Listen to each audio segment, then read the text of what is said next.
As we worked on the memorial, there were a myriad of details that needed to be decided. One of them was the wording of a bronze plaque that's on the memorial that you'll see in a little bit. The challenge was to find words that succinctly describe what a firefighter is, what a firefighter does. If I were to ask you today what you thought a firefighter does, some of you might say, well, put out fire. You get to drive a fire truck. Or you save lives and protect property. And all those to a certain extent would be true. But throughout my long career in the fire service, I've come to conclude that it's so much more than that. It's a profession of deep friendships, loyalties, and trust.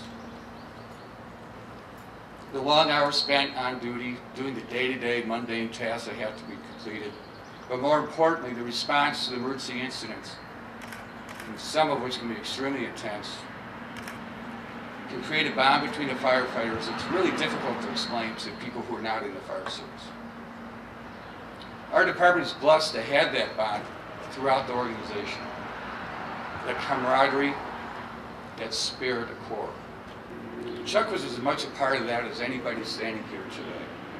He understood what it means to serve your community, to help your neighbor. I begin with a greeting to the Lencioni family. Good morning. And a tip of the hat to Chuck's sons, CJ and Michael. Michael is serving his country through the Teach for America program in beautiful Baltimore, Maryland.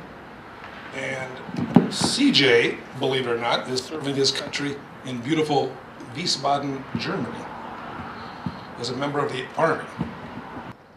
I have enjoyed the challenges and the privileges of serving as a member of the Historic Preservation Commission, the Plan Commission, the First Ward Alderman, and for the past 11 years as Mayor of Geneva.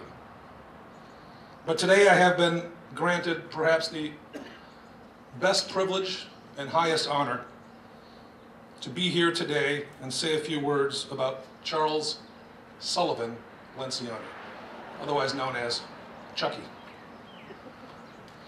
Now, if Chuck were here with us today, which I believe he is in spirit, he would be the first to whisper to whomever he is sitting next to that me standing here saying something on behalf of Chuck is ironic at best. He'd probably have his Green Bay Packers helmet on. He'd probably joke with the chief that you better not stand under that canopy. It wasn't fully inspected. And he'd be laughing and kidding and ribbing each other and what have you. This past year, we've all enjoyed countless stories about Chuck and his colorful style that he brought to his life's work. As a son, as a husband, a father, a friend, a business owner, a building inspector, and the city's building commissioner, he brought that same style and character. We've nodded our collective heads and exclaimed, yep, that was Chuck, what a guy. I can hear him now. Wow, they say such nice things about you when you're gone. Almost wishes I would have stuck around a little longer. But ladies and gentlemen, there are worse things than death. And for those of you who are with us today who have spent a night at the Historic Preservation Commission or City Council know that.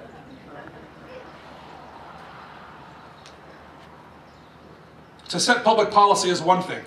To carry it out is something entirely different. From his perch at City Hall, a mere 320 square feet, Chuck was charged with overseeing the millions of square feet of development and redevelopment throughout Geneva.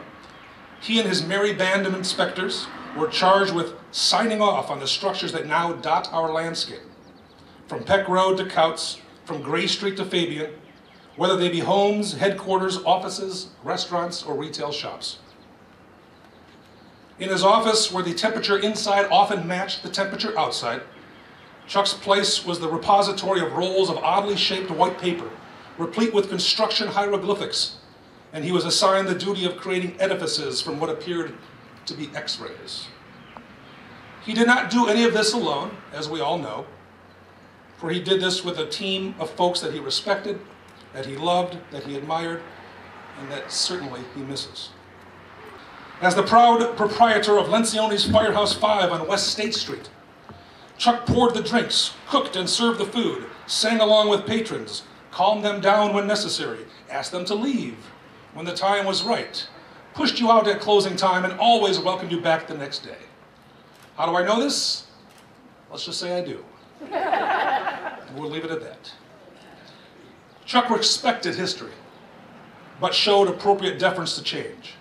He understood that keeping things as they are sometimes requires just a little bit of tweaking, making them just a little bit better. Subtle changes often made for substantive results. Take, for instance, his attire.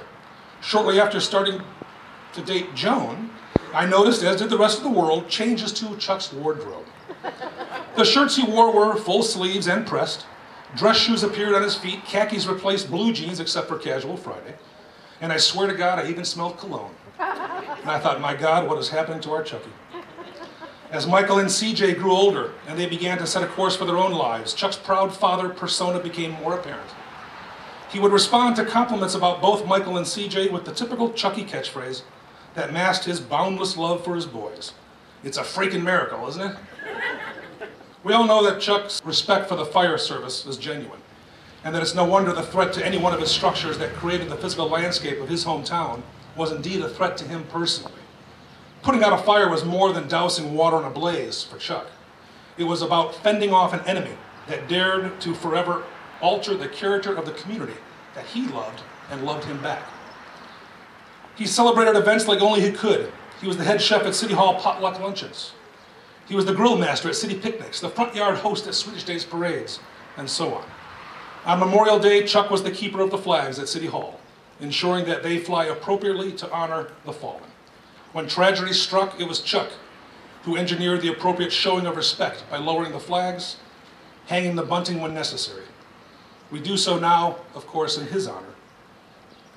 To paraphrase the late Senator Ted Kennedy's eulogy of his brother Bobby, some see things that never were and ask why, while others see things that never were and ask why not. Chuck, of course, saw things that are and never were and said, who the hell submitted these plans? He lived his final months on earth in his beloved Geneva as he chose, with those he loved the most, so that when he finally tired and needed rest, he did so in the warm embrace of the people and the place that made him the Chuck we will forever miss. Now, although it's a lovely thought, I don't necessarily subscribe to the notion that the 2010 Swedish Days Parade, when Chuck was parade marshal, he was waving goodbye to us. Instead, I prefer to think of him as granting one final inspection of the community he loved with all his heart and all his soul for 55 Swedish days, 55 Junes. Chuck signed off on a lifetime of work, handing over what he helped create, preserve, and promote with one final caveat to us all. Don't screw it up. With that, ladies and gentlemen, I invite our firefighters to please, for your benefit, for the Lencioni's enjoyment, and hopefully to Chuck's satisfaction, the unveiling of the Chuck Lencioni Memorial.